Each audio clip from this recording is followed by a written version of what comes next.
As we've been reporting, Congress passed a stopgap spending bill last night in order to keep the government funded through November 17th, just hours before a midnight deadline. As is always the case, much of the negotiations and work that went into getting the legislation to the president's desk happened behind closed doors. I want to bring in now former Illinois Congresswoman Cheri Bustos and former Michigan Congressman Fred Upton to talk more about what went down on Capitol Hill last night. Welcome to you both. Part of the reason why it's great to be speaking with you is because you both actually served in Congress during the government shutdown of December 2018. Fred, take us behind the scenes. Explain how yesterday's deal was made to avoid what you went through and also why it really came down to the wire. Well, it did come down to the wire. And, Kevin the speaker, tried every which way to have Republicans support keeping it open with a whole number of demands, particularly from the right flank. All of them went down. Every one of them failed. So at the end of the day, Kevin, to his credit, said, look, the only way we're going to keep the government open is if it's bipartisan. And in fact, virtually every Democrat voted for it, and more than half the Republicans as well. Senate passed it with an overwhelming margin last night. So we'll go through this again maybe 45 days from now before November 17th. But at the end of the day, Congress did the right thing. But man, there were a lot of federal employees who were sure worried that they wouldn't be going to work on Monday. And who knows how long it would have lasted. And Cheri, year after year, it seems like lawmakers really can't seem to agree on spending. And then we find the nation on the verge of a shutdown. What needs to change in Congress?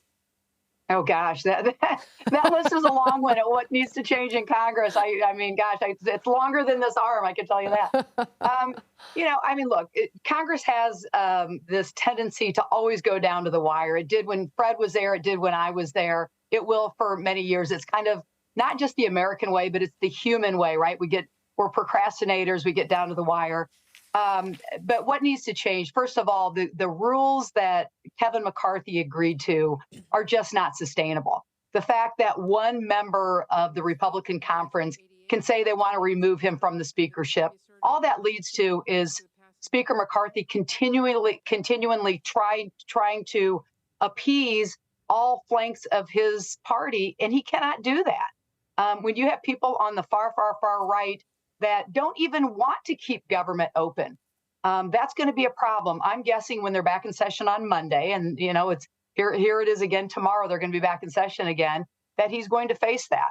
And then there's going to be a decision made. Will Democrats help him keep his speaker's gavel, or will they just let the Republicans do this on their own?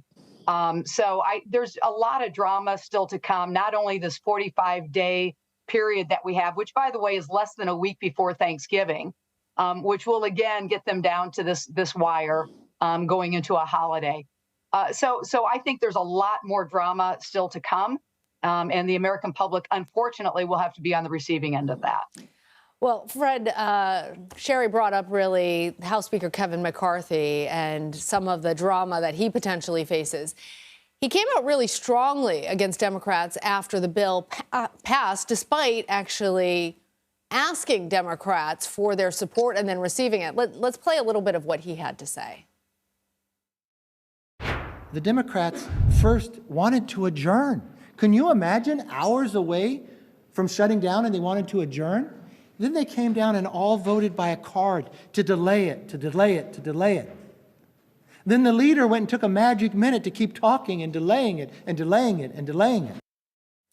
So it was interesting how it seemed almost like the rhetoric changed between the pre-vote, the appeal that McCarthy was issuing for setting aside partisanship and doing what's right for the American people, and then immediately after, as he tried to separate himself from the Democrats. So, Fred, I'll start with you. Do you think that McCarthy's speakership is now at risk? Do you think that he'll be punished by some of the more right members of his party?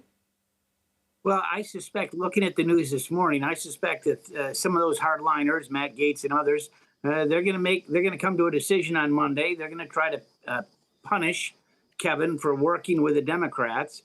Again, Kevin did the right thing. It was the only way to keep the government open. But I suspect that we'll have a vote as early as this next week, and Hopefully it will fail because when you have divided government and when you have such a small margin in the House, and Nancy Pelosi experienced the same thing when she was Speaker, when you change the rules so that just one member can offer a privileged motion to vacate the chair, you're gone unless you reach across the aisle. And Kevin showed that he finally could do that, keeping the government open on Saturday. But I suspect that there'll be a move as early as this week to try and bounce him. And he only survives if enough Democrats vote to table that resolution. Now we're looking at them actually trying to tackle some of the issues that were holdups. Because remember, this is just a continuing resolution to keep the lights on for the next 47, 45 days. I'm going to ask both of you really quickly. Do you think that we're going to come back to this right before Thanksgiving, or do you think that they're going to be able to actually iron out some of these details? Cheri, I'll start with you. Well, I'll just take a guess at it, but my guess would be yes, we will be at the same point in 45 days. I'm guessing many members of Congress after this vote told their families, hey, not sure how Thanksgiving is going to go this year once again. So look, I think that it's this tendency to get down to the wire, to negotiate until the last moment. And I think we'll probably be seeing this again. That's a guess. And I hope I'm wrong on that. All right, Fred, agree or disagree?